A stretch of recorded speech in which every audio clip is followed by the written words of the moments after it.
Deməli, görün belə misallardan eyni. Bu misal mənə tanışdır. Türk ədəbiyyatından köçürülmədi. Puzada da var belə suallar. Mənim kitabımda da var. Yəni, çox kitablarda var bunlar. Bunlarda nə edirlər? Bunlarda ədədi dəyişənlə ifadə edirlər. Ədədi dəyişənlə ifadə edirlər. Bax, 2 üsul. Hələ bəlkə də 3 üsul verdim sizə bundan. Bir dənə baxın. İndi bədahətən nə gəldi, gəldi. Birinci üsul nədir? Buradan 2-ni tapıram. Verdi belə.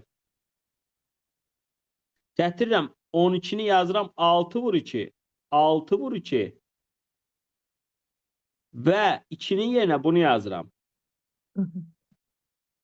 Görək nə olacaq. Mötərizələri açıram. Olur belə bir şey. X kvadrat çıx 6x nəyə bərabəridir? Burada mənfi 2. Baba x kvadrat çıxılsın 6x ayıranda nə qaldı bura? Mənfi 2. Üstünə 36 nəyə gələndə neynədir? 34. Bu bir üsul. İkinci üsul nədir? İkinci üsul bu dəfə x kvadratını ayırıram.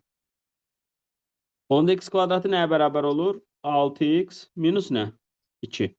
Gətirəm x kvadratın yerinə 6x minus 2 yazıram. Onda buradan dəyişənləri tapsam bu belə eləyir, çıx belə eləyir. Yaxşı, sonrasını neynəyəcəm? Görürəm, mən belə ifadələri bayaqdan necə yazırdım? Hər tərəf x-ə bölməklə. Bura nə qədəymiş? Anladın? Bu oldu gözəl.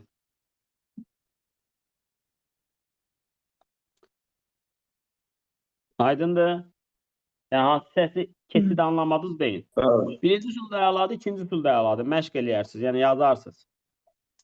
Bunu siz orta məxrəcə gətirməklə o qədər də gedə bilməzdiniz. Gərək oradan x kubun bayaq kimi tapardınız. X kubu necə tapırdıq? Yazıca salın. Onunla da yazaq. X kubu necə tapırdıq? Hər tərəf x-ə vururduq. Yenidən kvadratın yerinə bunu yazırdıq. Gətirin x kubun yerinə, bu da burada. Nə qoyun?